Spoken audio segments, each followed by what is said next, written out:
Are condos in downtown Toronto still a good investment?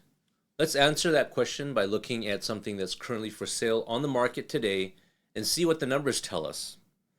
I'm going to pick one of the cheapest units available for sale, the lowest hanging fruit on the MLS, as this will be an entry-level unit for anyone considering buying a condo downtown. I just quickly looked on realtor.ca and I found this unit, which was one of the lowest priced units on the MLS for sale right now. This property is for sale in a building that's about 3 years old, and it's a bachelor. It's 373 square feet, and it's asking $429,888,000. Now what I'll do is I'll take the values that I get from this listing, and then I'll plug them into my investment model here. Just to give you a quick background on what you're looking at. So anything that's in yellow, the yellow fields, are fields that I regularly change. The light gray fields are also adjustable, but I typically don't change them often, but I can if I want to. All the orange numbers here are formulas, and I rarely, if ever, change them. I've already inputted the values in here, so let's go through this quickly. Are you a first-time home buyer? No. Are you an owner-occupier? No. Is this property in the city of Toronto? Yes. Put the address in here. The size of the unit is 373 square feet. The price of the unit, let's just say we negotiate it down to $429, which makes it $1,150 per square foot. So this, we don't have it. We can break down our parking and locker here, but we won't separate it out in this case. So we'll just leave the total price at $429. In Toronto, we typically pay a deposit about 5%. So that will work out to $21,450. We're going to have it due in 1 day. Here's some of the dates. Just say that we wrote the contract today, got it accepted tomorrow. Conditional period 5 days, and then we put like a 60-day closing. Condo fees I took from the listing here, which was $359.18, which works out to $96 per square foot. I'll assume that the lawyer fees are $1,500 with a title insurance of $500. I put in rental income of $2,050 from some comparable units that I found for similar units. That works out to about $550 per square foot, which is high. I put in a tenant turnover of 24 months, meaning that the tenants will change every 2 years. I put a 1-month tenant placement fee, which is a fee that I would pay to an agent who rents out the property for me, which is common here in Toronto. I'll assume that there's no property management fees, as we will self-manage. I always assume we'll pay 20%, as this is the minimum down for investors, and before the mortgage insurance premiums start kicking in. Anything less, and you'll have to pay a mortgage insurance premium, as you can see here. Okay, put it back to 20%. We'll assume that we're going to do an interest rate of 5.59% with a 30-year amortization, which will reduce the monthly payments. Typically, mortgages used to be like 25 years, but I switched to 30 years now because the prices are just too high these days. So I want to extend this so our monthly payments are lower. I'll put in a 5-year fixed term. This is a fixed rate mortgage, which is going to be compounding semi-annually. We'll be paying monthly. We'll assume there is no lender fees or appraisal fees, as the banks typically pay for this. We won't have any insurance premiums, as we're paying 20% or more. And typically, the refinancing level is 80% loan to value, so we'll just leave that there. We'll assume that there's no renovation costs and no utility costs, as they will be paid by the tenant. We'll use $400 for the insurance costs per year, and I didn't find the impact assessment because I used the tax value from the listing. So I'll just override this by using this, and we'll assume that the rates are going to go up by 10.5% this year, as they have already been proposed by the City of Toronto. We'll assume no moving and no cleaning fees, and we'll assume no furniture budget. Finally, we'll assume that the purchase price will be the selling price on day one, and the agent's fee will be 5% when we sell, and we'll also be putting a $2,000 lawyer fee when we sell as well. Now we've inputted all the values, let's take a look at what this looks like. So I've summarized everything from those inputs onto this page here. So you'll see that the land transfer tax comes up to just over $10,000 here. So this is actually the most important part of this page here. So this will show you that the total acquisition cost is just over $441,000. We're going to require total cash amount on closing of just under $77,000, and the total cash that I'm going to be investing is just under $100,000.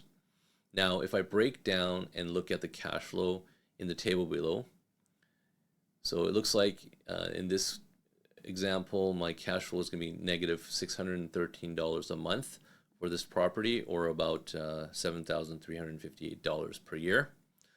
Now let's go take a look at the return on investment.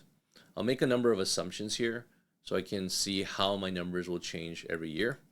So I put a rental income increase of 2.5%, condo fees increased by 5%, utilities increased by 2%, property tax increases by 5%, home insurance increases by 2%, vacancy rate I put as 2.5%, property management fees increased by 1%, real estate appreciation rate, actually I'll change that to 2%, and then the mortgage will be fixed for 5 years, and we'll assume that the mortgage increase will be 0 after the 5 years, just because we are expecting the rates to come down. Here we cap the interest rate to a maximum of 10% if we made the rates go up, but in this case it'll be nothing.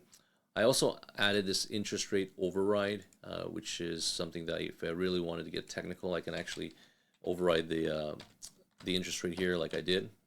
So I'm just going to delete that.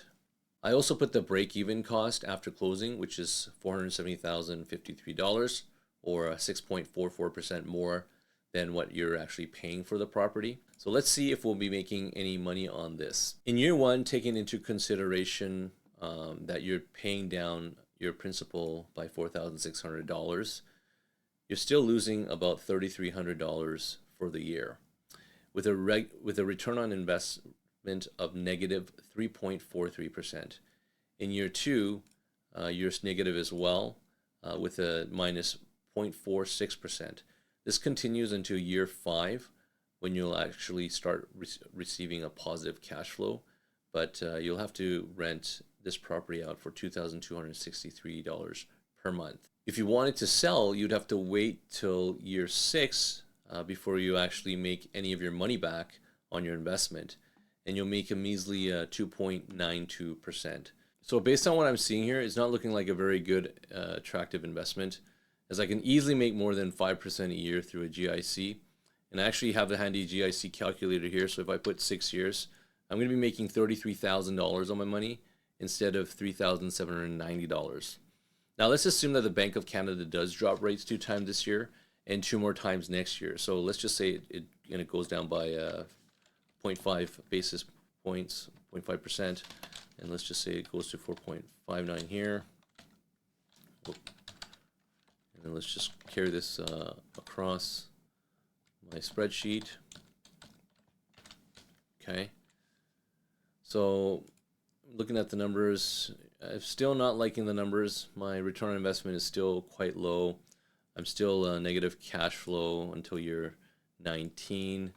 And then I don't actually make my money back until year 5, which I'll make $3,700. If I did a 5-year GIC, I'm making $27,000 compared to $3,800.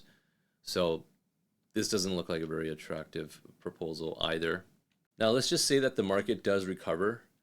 So what we'll do is we'll just remove this override here, and then let's just say it goes up to, my appreciation rate goes up to 3% a year. Still going to take me 5 years for me to recover my money on this. What happens if we go up to 4%? So it still takes about 4 years because of the compounding interest rate, though. It looks like we can double my investment in year 9. But I need to get about $15.75 per square foot. What about if it went up to like 5%? Okay, now it's looking like a little more interesting because in 4 years my return will be $25,000, and if I put the 4-year GIC, it's actually more than my GIC now. Now the question is, does a 5% appreciation rate seem realistic. If you actually look at the historical numbers, you can see that the appreciation over the past 8 years has been high for studios, has been higher than 5%. So it is a possibility, but personally, I'm not too optimistic about the future outlook because right now we're in a very high interest rate environment. I'd rather be safe than sorry, as I've been burned in some past investments where I bought on speculation and things didn't quite turn out the way I hoped. This is one of those decisions that you're going to have to make because unfortunately, I can't tell the future. But you can see how using a model to analyze your investments brings more clarity to your decision-making ability. Now, in the case of a person buying as an end user, say you're a first-time buyer or you want to buy your first condo. Let's go back and quickly switch some of the variables back here so we can look at this scenario. So we'll put yes that you're a first-time home buyer and that you are going to own or occupy the property, and the property is in City of Toronto. I'm going to put 0 for the rents, 0 for your tenant placement fee. So we're going to want to compare apples to apples. So I'm going to leave the utilities as 0. I'll increase the insurance cost to $600 because a little bit more when you're an owner. So now we can see that your initial purchase price total is just over $433,000, and you need about $69,000 on your closing, and you need to invest about $90,000. So if you have $90,000 saved and you can afford to pay about $2,500 per month, this could make sense for you. Instead of paying $2,050 of rent, it's a difference of about $450, so you can own your own space that you can never be evicted from. So because you are an owner-occupier, I'm just going to assume that your housing costs are your cost of living and won't add that to you, but will add this negative cash flow back into your initial investment of $90,000. So you can see that your cash invested doesn't change over the life of the years. Another thing to note is that even though you're paying about $2,500 per month or $30,000 a year, a part of this is your principal repayment. So you're basically paying yourself. It's like a forced savings. So in year one, you're paying down about $4,600, and in year two, you're paying down $4,800, etc. So your real cost is actually around $25,000 a year, and if you divide this by 12, it's about $2,083 per month, which is pretty much what you are paying for in rent. Now, let's look at it if you were to sell in 5 years. So based on a 2% appreciation rate, you'd be looking at about 31.52% on your property, or 5.63% per year. You double your money in year 9, so that would work out to about 8% a year, which isn't a terrible cash flow. But don't forget the profit included in your forced savings or principal repayment. So a part of this profit is basically your money that you're putting back into this. So in year 5, you basically put in $25,000 and your profit is $28,000. So in reality, you've only made around $3,000. In year 9, you actually put in $52,000 of your equity, and you're only going to be making $90,000. So you're making just around $40,000 in 9 years. It's like going to the bank and opening up a savings account and then putting money, your own money, back into it every single month, and then counting that as your return. That doesn't make any sense at all, but people do this all the time with real estate because they don't really understand this. I should have actually made another calculator just for owner-occupier resale properties, but I did make some adjustments here on my spreadsheet. So in reality, we're seeing what we are truly making without including this mortgage repayment portion, which we're paying out of pocket. So you're really not going to be making anything off of this place until about year 5. Which is a measly 2.97% or 0.59% per year. If I change my GIC to 5 years, again, compared to a 5-year GIC, I would rather be making almost $25,000 instead of making a measly, like a difference of these two numbers is like $3,000 if you're looking at it as an owner investor. So in this case, this disproves the fallacy that it's always better to buy than rent if you're looking at it from a purely financial perspective. If you want to own for other non-financial reasons, like you want your own space to live in without having to deal with a landlord, or you want to buy it for your kid, or whatever the reason is that you want to buy something, and you're not financially motivated, go for it. By the way, we aren't taking into any consideration any of the changes to the mortgage rates. If the rates do go down, then your numbers will be a lot better. Again, I'm just showing you what to think about when you're looking at your numbers. Now, let's assume you're not financially motivated and you just want to own your own place. The big question is now, would you qualify to buy this? A quick way to calculate if you're qualified for a mortgage is to just take 3 times your housing costs, which should be less than your after-tax income. So in this case, our housing cost is $2,500 a month times 3, which works out to $7,500 per month, which works out to about $90,000 a year after-tax income.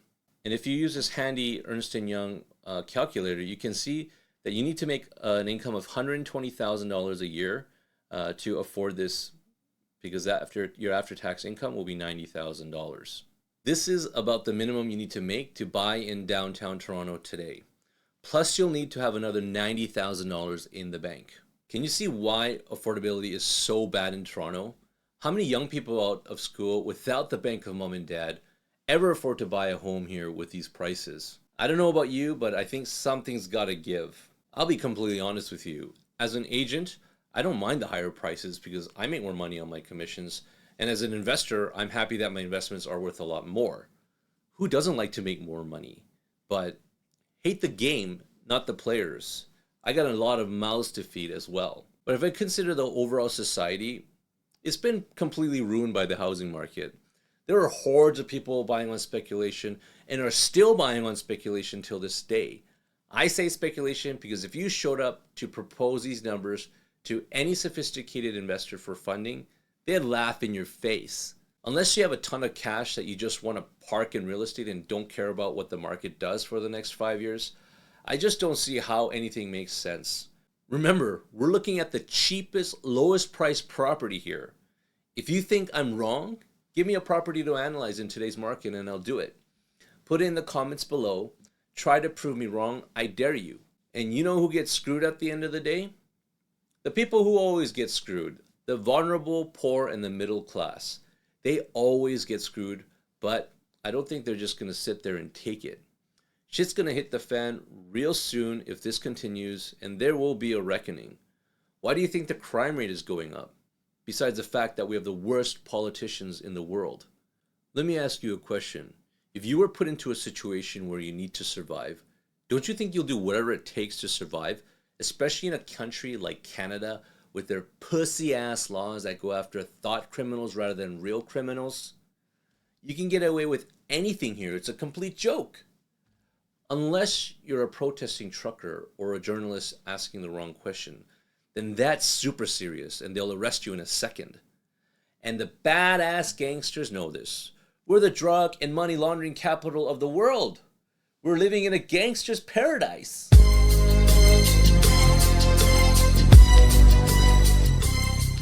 So what's the solution to drop prices? It's actually quite simple, but very impractical in reality. First, everyone needs to get educated on how to calculate their actual numbers to see what the reality of their investment truly looks like, so they stop buying. That will reduce demand, increase supply, and prices will fall. If a developer launches a project and no one buys, they'll have to drop the prices, cancel the project, or sell off their site for a loss to someone who can make it work for a cheaper price.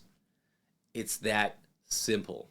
I'm sure many real estate owners and people in my industry won't appreciate that I'm saying this out loud, but I honestly don't care what they think anymore. I choose to speak the truth rather than live in this fantasy world of lies. I don't care if it costs me business. For what will it profit a man if he gains the whole world and forfeits his soul?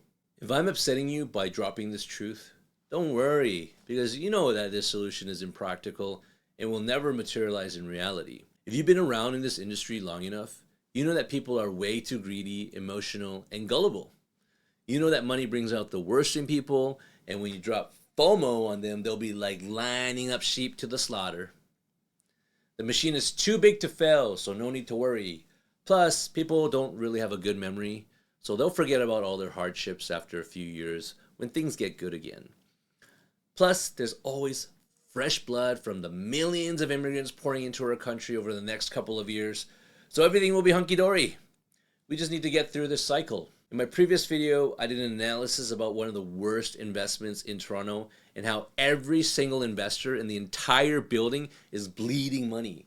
They'll be holding onto that bag for a long time unless the rates drop to a point where we start seeing prices go up again.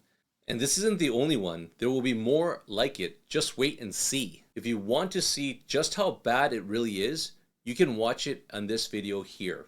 If I can wake just one person up and save them from making a bad, uninformed real estate decision that can ruin them, it'll be worth it. And that's the whole purpose of this channel. So if I made a small difference in your life, there's a lot more to come. Share this video with someone you care about, subscribe, and stay up to date by hitting the bell notification button. Until next time, I'll see you in the next video.